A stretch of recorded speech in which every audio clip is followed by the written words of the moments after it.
Well, throughout the book, Living in the Village, entrepreneurs, single parents, youth, ex-cons actually share how they use the ideals of fiscal responsibility to overcome many of the obstacles that were stopping them from what they wanted to achieve.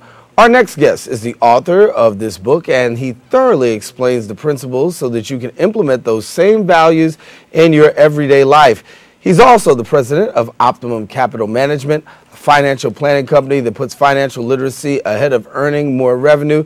You've seen him on CNN, you've seen him on all across the networks, and now we are pleased to have him here at BronxNet on Open, Mr. Ryan Mack. Ryan, good to have you. Thanks for having me. It's a pleasure really to have you here. And talk a little bit about this, and we talked about the book and Living in the Village. Right. Talk to us about this financial literacy and how you are strengthening people who may not be so literate. I used to be a trader on Wall Street for about 6 years, and I decided to go into financial planning, but I realized that most of the financial planning companies that were giving me offers only wanted to work with high net worth individuals. So long story short, I started my own business that was highly based on the curriculum of teaching financial literacy to those in the demographic that I was brought up in, subsidized living, individuals who were living check to check, but not only those, but individuals in high net worth and everybody, because it's not just for the rich, it's not just for the poor. It really is just for everyone to make sure that we can just encourage ourselves to be able to make sure that tomorrow is a better day by planning for it and properly planning for it. So we, from gang members to Wall Street to everybody from CNN to Main Street, we teach financial literacy. What are some of the primary components for financial literacy, some basic steps that people really need to understand? Well, a lot of things that we've discovered is at the very basic, at the core is that our mentality has to change into a more positive and progressive thinking in terms of accumulating wealth. A lot of individuals that we've talked to find that they don't have the ability to obtain or procure wealth. So essentially what they will do is they say, well, you know, there's no need for me to save, there's no need for me to plan because I'm living check to check, I really don't have the resource in order to make sure that I can be productive in society. So we really work on the mindset initially. Then we try to get into the technical things such as improving their FICO scores, making sure they have the right amounts of insurance, avoiding predatory insurance practices, making sure they can plan for 6 to 9 months of living expenses, making sure they can properly plan for their estate, that will, living will, healthcare proxy, financial powers of attorney, making sure they're getting to budgeting, and over 60% of this country is spending more money than they earn every single month. Finally, after the recession, we have a between 5 and 6% savings rate, where before, first time in history since the Great Depression, that our savings rate in this country go negative. So we're trying to really just get at the basic and the core root, and that's just the basic. But we go through in terms of diversifying portfolios and helping individuals of high net worth manage their portfolios because they can be productive through society by managing their resources as well. What do you say to the person who's watching right now and says, listen, you know what, this sounds really cool, but right now I'm at a zero base. I'm starting at zero. I don't know what can I do in order to get my thing going at a zero base? Because somebody say, listen, I might be disqualified from this. It sounds good, Ryan sounds good, but yet and still, you know, I don't feel like I could be able to do that. Well, essentially, again, you got to check your mindset. We've seen a lot of it. You know, I went to South Africa, and in South Africa, we did a lot of work with individuals who are, from my definition, the true definition of poverty. These individuals who are living in the shanty town, given pieces of property that essentially in the post-apartheid era, that, you know, these individuals had 2 pair of clothes to go to school. They had to defecate in one central area within the entire village. So that was the true definition of poverty. But one thing they did have was hope. So a lot of those individuals that we helped them form businesses. We helped them to at least see what sort of resources they can use, and they had the vision to be able to do so. We have, you know, we do a lot of workshops in public housing here in the States.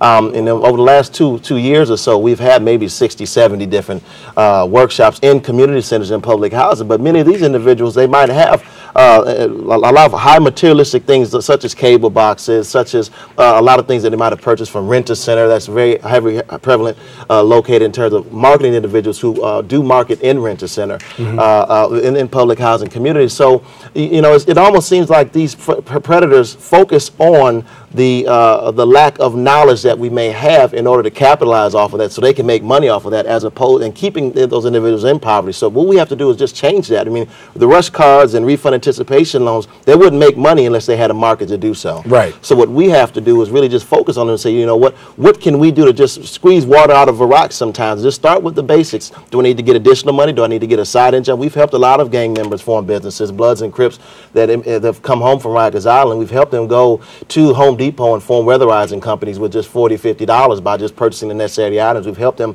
purchase between $100 of painting supplies and form painting companies. We've helped individuals come home from prison and form construction companies just by using the local resources in the area and making sure they can maximize what they are doing in order to obtain, not only to get employment, but to create employment. Obtaining employment and creating your own employment are two different things that we have to start focusing on. But these only come with the right mindset and mentality that we have to do to move ourselves forward. How do you get into the mindset of the gang member who says, listen, right. You know what? Because obviously, when you really look at it, they are business people. They're just going in the wrong way. And drug dealers. They're hustlers, but at the end of the day, we just have to hustle legitimately, you know, and that's what we always talk to them and say, you know, because they have a desire to earn money. But what we try to do is say, look, you can earn money, but let's do it for the benefit of your community, not for the demise of your community. Let's earn money in a way that you can assist you to create that company. You've helped a few gang members form businesses, and now they're actually employing other gang members in their businesses.